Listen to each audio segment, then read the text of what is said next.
Bonjour bande Onangaï à monde entier. Tokomi na Soukambula. Je pense que Noël est à bientôt. Bah fête à fin de l'année. Tozo banambula Souka. Et na dernier jour yambula Souka. Binomorobo monagi tozoaki ba inondation ebomi officiellement 134 officieusement toebi nombre bat bakufiti. Ba blessé coup de nombre de blessés. Banini, parce que nous avons un gouvernement qui est extrêmement désorganisé.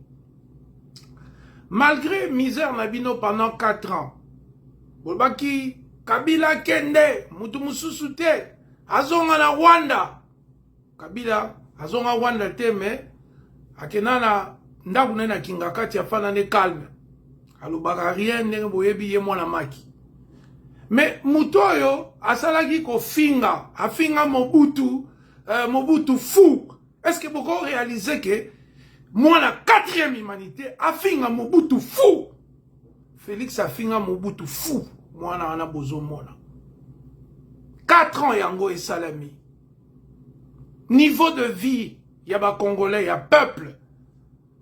Niveau il y a intelligence collective, c'est-à-dire, nenge moko azotanga classe, azo mema mwa mayele na ye au sein de la société. Eloko nini ebakisami. Mbula kutu, oyo ya tangwa Kabila, na mbula tangwa Tshisekedi, ya tangwa Tshisekedi, bomi. Et tout le monde a ta mesure mogote, tout le monde a ta déclaration mogote pour n'olobake. Bon, voilà, ce qui s'est passé, c'est passé. Voilà les mesures que nous avons prises pour l'avenir. Voilà ce que nous allons faire de tout le monde dans les États-Unis, au Canada, en France. Mais il y a des choses qui sont souhait. Tout le monde est président. À quel États-Unis qu'on a, il y a bien le ministre des Affaires étrangères. À Zongi, na Kinshasa kuna. Matanga ya Verkis. À Boygo Kende. Bana Verkis. Baleli. Papa na bango. Or que Verkis quand même a contribué à ma musique. Bah les liés étaient. Donc mon yé a eu avion. Il bosse non ba bengi. Ne quoi ba pela bourreau pela. Aya lo baba ba bêtise na télévision ba tout ba question na journaliste moko atangate. Donc pour la créer ba polémique à tout mon yé là à kena mbandaka. Na mbandaka kuna akoye bisa ba congolais que azo promettre bango ko tonga ba université belé. Félix Tshisekedi, tika ba fausse promesse. Yoko tonga université belé na mbandaka na 11 mois. Au moins kutu na mbandaka kuna, baliaka, bamelaka. Basala bilanga. Basala pêche. Y a pas de problème yanzala. Baleli, électricien zate. Oye wana, oye na ba groupe électrogène, na yo, au sali discours, na ba groupe électrogène allait au Kei, au Kene Moli les Zongi. Mais en dessous de ça, on a continué qu'on ça la promesse, on a continué qu'on menait ba guerre contre Ngaï, qu'on menait ba guerre contre Moïse Katumbi. Tant Moïse Katumbi ayaka na mbongo na ye, yo, na papa na yo, na ba camarade na bino, oh mingi lelo ba koma na groupe ba miibi. Bonsoir mbongo Moïse te. Bonsoir mbongo ya grand frère na été. Bonsoir ba billet ba hôtel oh bokena ko sala ba vidéo na ba Marie-Paul ba hôtel ya ba 400-500 $, ba mema kibino. Wana mbongo ngo ezaki elengi. Arrêtez de prendre les Congolais comme de cons. Biloko na bino wana contre Katumbi, moto akolanda ngo te. Parce que c'est la manipulation, ce sont des mensonges. Le peuple congolais a focalisé, a s'intéressé na gestion na yo, Félix. Au sali nini na 4 ans. Au sali 1000 promesses. Parmi ma promesse, au sali boni et kokisami. C'est ça la gestion d'un pays. Vous n'allez pas manipuler les gens. Vous nous avez trompé avec votre diplôme de docteur en droit. Vous nous avez trompé avec des diplômes de marketing. Vous nous avez trompé avec beaucoup de choses. Oh, Mobutu Abomaki, 2000 étudiants à Lubumbashi. Vous avez trompé.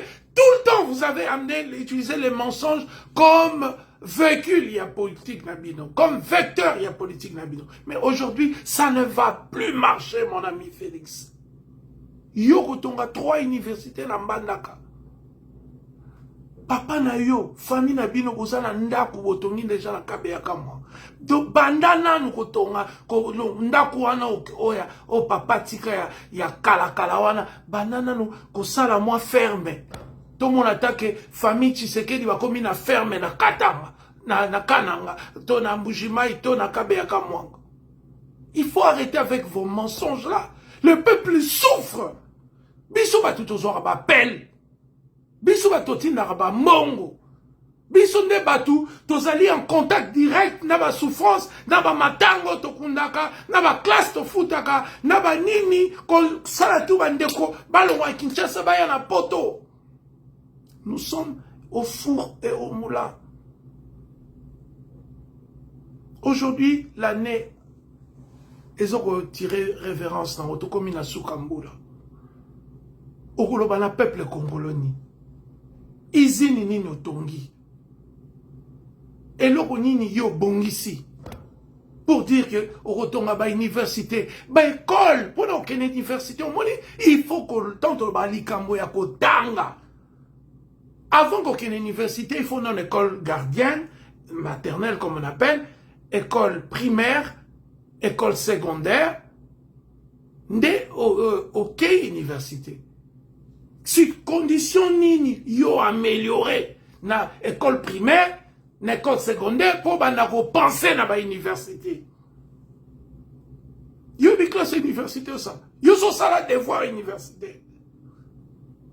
Yobi nenge ba professeur université ba futara bango. Yobi combien ba se donaka pona bana bazwa ba mayele ba recherche chaque fois il faut ba ça ba mise à jour, il y a ba connaissance.